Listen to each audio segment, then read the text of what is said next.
La raison pour laquelle le ministère prophétique est beaucoup attaqué, c'est parce que nous ne savons pas comment connecter. Nous ne savons pas comment connecter avec les autres. S'il existe une connexion forte entre nous, il n'y a aucune opposition qui peut nous arrêter. Nous vivons dans une génération dans laquelle lorsqu'un homme de Dieu est attaqué, les autres hommes de Dieu se mettent à célébrer. Est-ce que vous avez entendu ce qui lui est arrivé? Ça, c'est de la sorcellerie. Nous devions pleurer parce que l'un d'entre nous a mal. Nous devons pleurer parce que l'un d'entre nous est atteint et a mal. Un homme de Dieu au Ghana a perdu ses enfants. Et tout. Le même jour, je partageais le témoignage. Et le Seigneur lui a dit, il était sur le point de prêcher lorsque cette nouvelle lui est parvenue. Alors, c'est en larmes que Dieu lui a demandé, il lui a dit, si c'était les enfants de tes membres qui étaient décédés, est-ce que tu allais toujours prêcher? Il a répondu oui. Donc va à l'autel et prêche mon évangile. Il est monté sur l'autel pour prêcher. En fait, les douleurs qu'il ressentait n'étaient pas parce qu'il avait perdu ses enfants, mais à cause de ce que les autres pasteurs disaient le concernant. Le véritable problème qui existe dans ce dernier temps, ce sont les soi-disant hommes de Dieu. Ils sont dangereux. Ils sont dans la joie lorsque leurs frères sont entristés. C'est de la méchanceté. Ce qui devrait nous faire pleurer, nous soutenir les uns les autres, devient le sujet de joie d'autres personnes. Vous mesurez votre degré de spiritualité lorsque l'un de vos frères est attaqué. L'église d'un grand homme de Dieu s'est écroulée dans ce pays et certains se mettaient à célébrer de ce que les bâtiments de l'église étaient tombés, comme s'ils priaient pour cela. Méchanceté dans le corps de Christ. Et c'était les mêmes croyants qui couraient dans tous les sens. Venez voir, venez voir. Qui vous pensez que va se lever pour prier pour que son peuple meure dans l'église? Sorcellerie. Ces hommes de Dieu qui ouvrent la bouche et qui parlent ne savent pas ce qui va se passer dans 14 ans dans leur église. Vous pouvez être en train de parler et vous moquer de la calamité d'un homme de Dieu aujourd'hui, mais vous ne savez pas ce qui va vous arriver dans 2 ans. Nous sommes dans un temps où, lorsqu'une petite chose seulement arrive, vous savez quoi? Certains hommes de Dieu meurent parce qu'ils ne peuvent pas partager leur douleur avec leurs confrères. Ils sont malades. Ils ne peuvent pas le dire à leur leader, je suis malade. S'ils disent à leur leader que je suis malade, le leader va aller dire, le pasteur, comment? Le pasteur a reçu une flèche. Si le pasteur peut recevoir une flèche, ça veut dire que nous, notre vie est finie. Et ils vont quitter l'église. Ils font que les hommes de Dieu ressemblent à des Superman. Lorsqu'ils sont déprimés, ils ne peuvent pas partager leur histoire. Lorsqu'ils meurent, ils ne peuvent pas partager leur histoire. Lorsqu'ils sont malades, ils ne peuvent pas partager leur histoire. Parce que nous allons les démoniser dans leur douleur. Ils étaient d'abord des hommes avant de devenir des hommes de Dieu. Un grand homme de Dieu, j'ai expérimenté cela, était sur le point de mourir. Il y a plusieurs années de cela, il était très malade. Les membres qui avaient l'habitude d'avoir l'argent et de contribuer, ils ont envoyé la nouvelle ailleurs pour dire que leur pasteur était malade. Ils avaient besoin de faire une opération. Et tout le monde a commencé à transporter la nouvelle partout.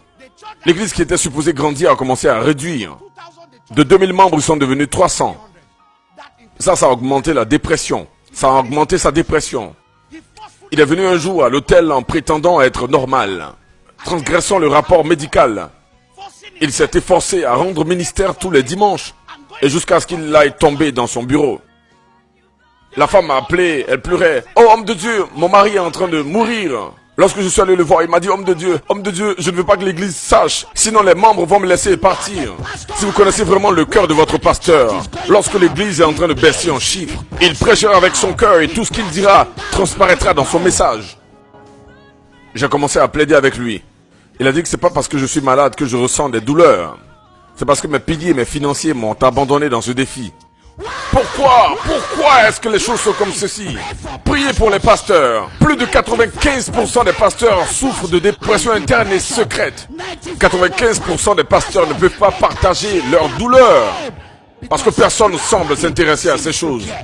Les pasteurs ne sont pas des super-hommes. Ils sont des hommes qui ont aussi besoin de consolation. Ils souffrent souvent de dépression. Ils souffrent souvent de confusion. Le plus souvent, ils sont épuisés. Ils ont aussi besoin de soutien et non de critique. S'il y a une génération de personnes qui dévorent leurs généraux, c'est l'église. Oui, ce sont certains membres de l'église. Lorsque leur pasteur meurt en silence, ils célèbrent. Ils le démonisent.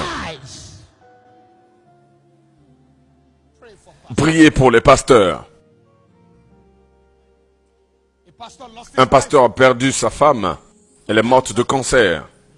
Les leaders ont pris cette affaire. Ils l'ont accusé d'avoir vendu sa femme pour des fétiches. Il est venu me rencontrer ici et il a commencé à pleurer. Il a dit, je quitte le ministère.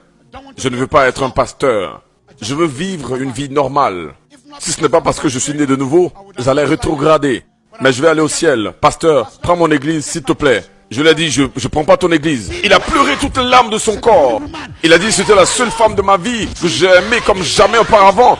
Elle est morte dans mes mains. Mais mes leaders ont dit que je l'ai utilisée pour des fétiches. Il a dit, papa, regarde-moi. Je n'ai pas de voiture. Je n'ai même pas un vélo. Et mes membres m'ont abandonné dans ces temps de douleur et de défis que je traverse.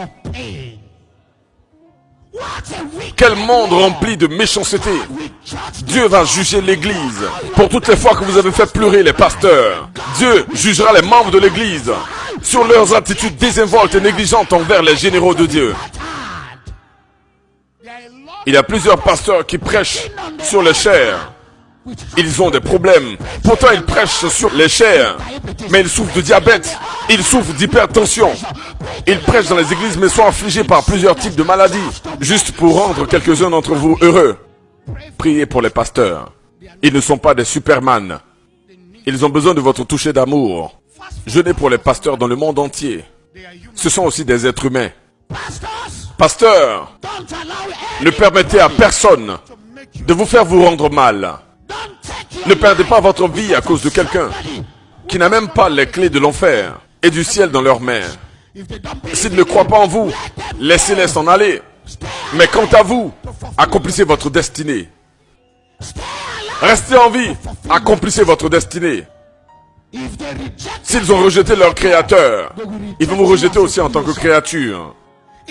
S'ils ont rejeté celui-même qui les a créés, on lui a dit qu'il utilisait la puissance de Belzéboul. À combien plus forte raison vous? Restez en vie.